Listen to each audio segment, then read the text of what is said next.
Hello and welcome back to my channel. If you're new here, hi, my name is Haley and you're watching Between the Pages. I have a book review for you today, and that is A Court of Wings and Ruin by Sarah J. Maas. This is going to be a little bit like my Akamath review. It's going to be very fangirly and not very coherent. So if that's what you're looking for, you need to go find another video. So yeah, we're just going to talk about things that I really loved. So when Feyre is in the spring court, she talks about how Lucien is wearing a fawn brown jacket, and my brain automatically went fawn, Elaine, brown, color of Elaine's eyes. Because I'm pretty sure Elaine has brown eyes instead of like the silver, instead of like the blue-gray that like both Nesta and Feyre are described as having. Correct me if I'm wrong, but I'm pretty sure she's described as having brown eyes. And when Feyre and Lucien like escape the spring court and like they're in the cave on like the border of I think spring and autumn, Lucien gets like really misogynistic and is like talking about how like why isn't Rhys like here to save her, and like the inner circle, why aren't they here to save her and everything. And I was like, bitch, Feyre doesn't need anybody to save her, okay? She can save herself. She's done it multiple times. She's a very capable female. So yeah, that's the only thing I was like, okay, Lucien, you're kind of making me not like you. But when Cassian and Azriel like come and save Feyre and Lucien from Eris and his brothers, they're just fine. Like, I'm sorry, we ended Akamath with Cassian's wings being completely shredded and Az being poisoned by an ash arrow. And they're just fine. Like, I know it mentions that, I think Cass mentions that he was like kept in a coma for like 2 weeks, I think, while the healer was like fixing his wings. But I still would have loved to see that recovery time and like Cass learning how to use his wings again, and probably like Azriel like retraining to regain his strength after being poisoned and everything. I need this. Like, please, just in a bonus chapter or like a flashback or whatever. I would love to see that. I need to see how they healed and their recovery and everything, because it was just very jarring. I was like, Feyre has been in the spring court for like, I think a month or two by the time she makes it back to the night court and her inner circle and Rhys and everything, and they're just fine, just magically.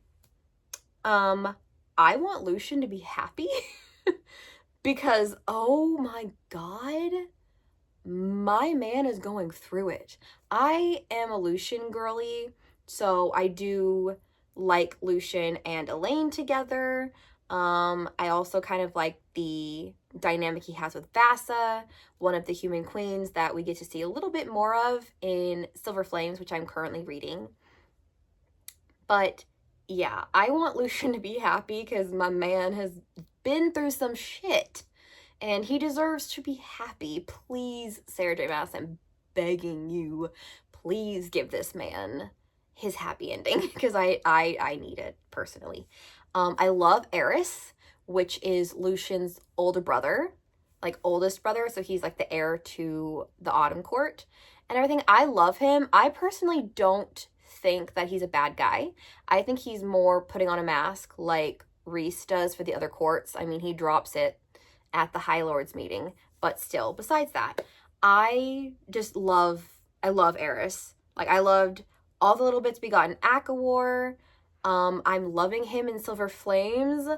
I want to know more about like what happened between him and Mor, because it's implied that Mor has not told the entire truth of what happened between her and Eris and her family and the Court of Nightmares and the Autumn Court and everything like that. So I really need that like in an upcoming novel. I think Sarah J. Maas has said that in the next few novels, Eris plays like a big part.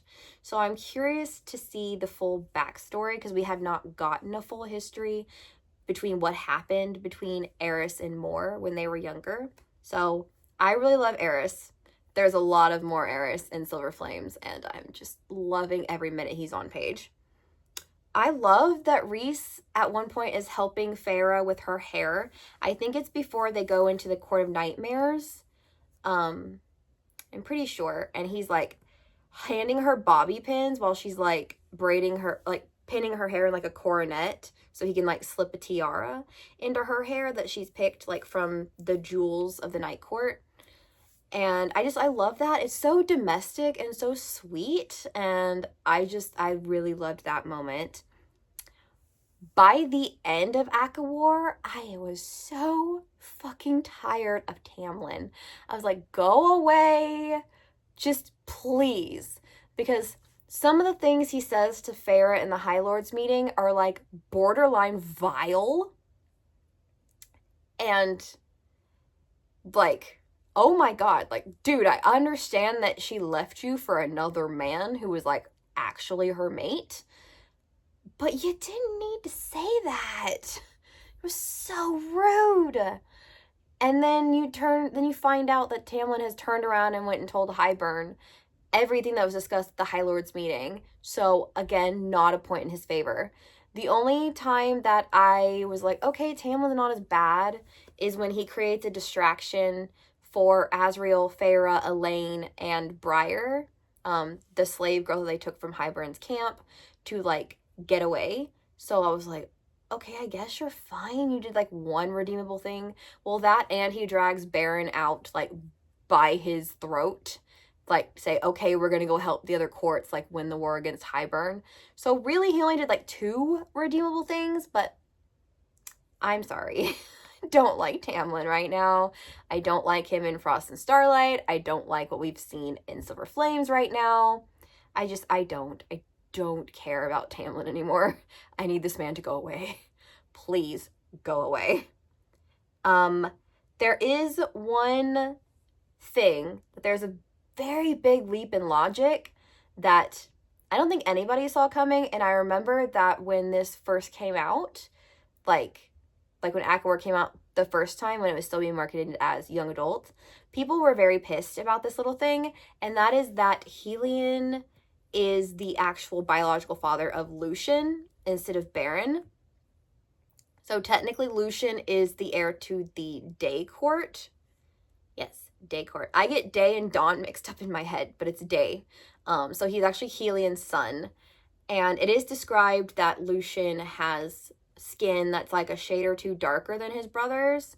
And so he has like tan skin because Eris is described as being like extremely pale.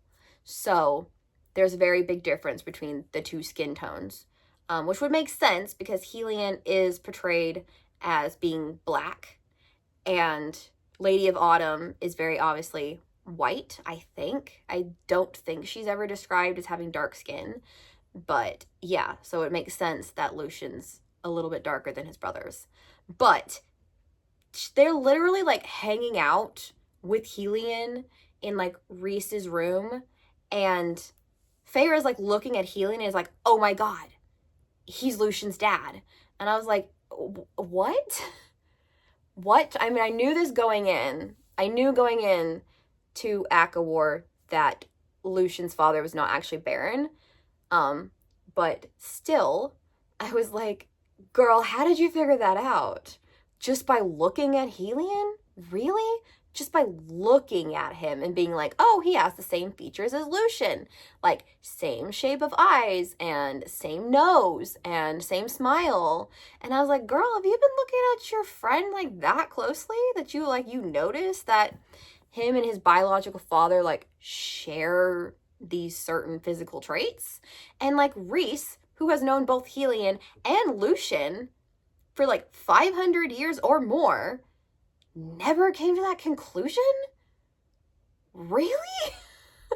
So that's the only leap in logic. I was like, girl, how did you figure that out? Like, even I wouldn't be able to figure that out.